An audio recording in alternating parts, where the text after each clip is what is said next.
A Folha de São Paulo, a democrática Folha Amarela, está fazendo aí a campanha contra o voto obrigatório. Por quê? Porque quanto menos gente for votar, mais fácil da direita dar o golpe e conseguir se eleger. Diz aí a campanha do Datafolha que a maioria dos brasileiros, 56%, são contrários ao voto obrigatório. Bom, eu não sou. João, você é? Não, eu não. E eu diria que, inclusive, o sistema brasileiro, usando as palavras do ministro Barroso aí, ele já encontrou uma forma de acabar com o voto obrigatório. Mas eu acho interessante ver a pressão que existe para mudar a legislação.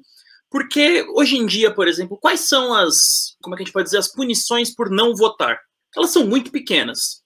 Você pode pagar uma multa, que em geral dá R$15, um valor irrisório, e, efetivamente, o nosso sistema eleitoral permite o voto em branco e o voto nulo, que são duas opções aí para que o cidadão não precise votar em ninguém, especificamente.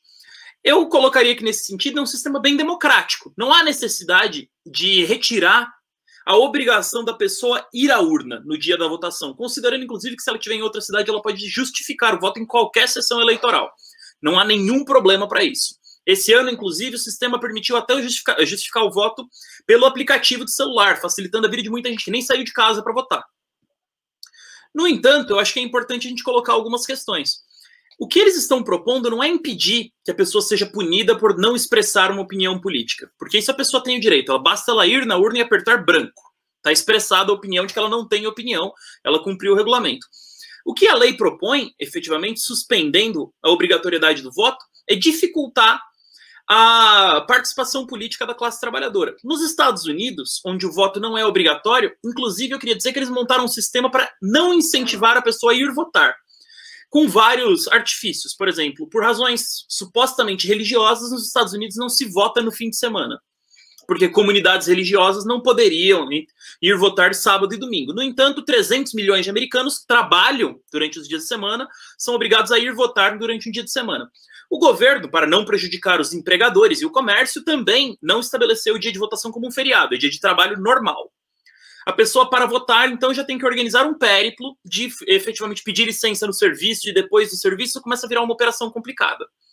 Várias coisas eles foram estabelecendo para que a pessoa não votasse nos Estados Unidos. Tudo começou com um debate que nem esse que a gente está vendo aqui no Brasil. Lá, republicanos em alguns estados exigem que a pessoa tenha um documento com foto. Coisa que no Brasil é normal, todo RG tem foto, mas nos Estados Unidos não é. Porque lá, por uma questão democrática, vários documentos oficiais, incluindo carteiras de identidade, não têm foto. E aí a pessoa vai votar como?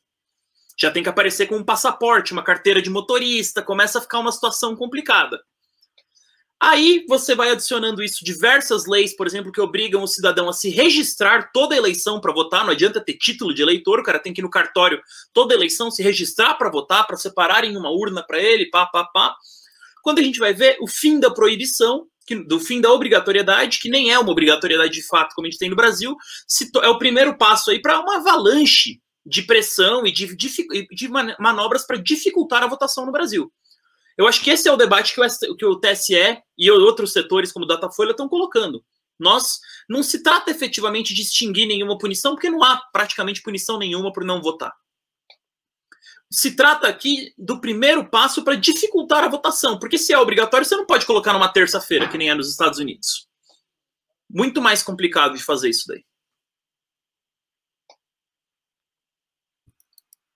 Justamente. Vamos ver aonde as manobras que a burguesia vem conduzindo aí vão levar, né? É gozado sempre fazer isso daí sob o manto da democracia, né?